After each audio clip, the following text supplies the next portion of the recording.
হাসিনা পরবর্তী বাংলাদেশের রাজনৈতিক পরিস্থিতিতে যেমন বদল এসেছে, তেমনি অস্থিরতা তৈরি হয়েছে হাসিনা আমলে হওয়া একাধিক বাণিজ্যিক চুক্তি ঘিরেও। এরই মধ্যে ইউনূস সরকারের অন্যতম মাথা ব্যথার কারণ হয়ে দাঁড়িয়েছে আদানি গোষ্ঠীর থেকে বিদ্যুৎ কেনার চুক্তিটি।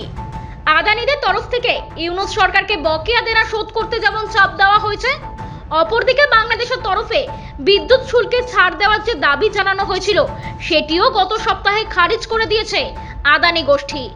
আর এই আবহে বাধ্য হয়ে বিদ্যুৎ খরচ হ্রাস টানতে নির্দেশিকা জারি করেছে বাংলাদেশের অন্তর্বর্তী সরকার। বাংলাদেশের বিদ্যুৎ ও জ্বালানি উপদেষ্টা মোহাম্মদ ফাউজুল কবির খান এই মর্মে একটি নির্দেশিকা জারি করে জানিয়েছেন, আসন্ন রমজান মাস এবং গোটা গ্রীষ্মের মৌসুমে শীততাপ নিয়ন্ত্রিত যন্ত্রের তাপমাত্রা 25 ডিগ্রি সেলসিয়াস বা তার ওপরে রাখতে হবে। এই নির্দেশ অমান্য করলে বিদ্যুৎ সংযোগ বিচ্ছিন্ন করে দেওয়ার পাশাপাশি আইনি পদক্ষেপ নেওয়ার কথাও জানানো হয়েছে।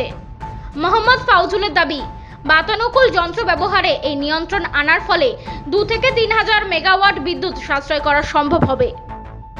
ঢাকা থেকে আলশাদির রিপোর্ট, আর ভেনাম নিউজ।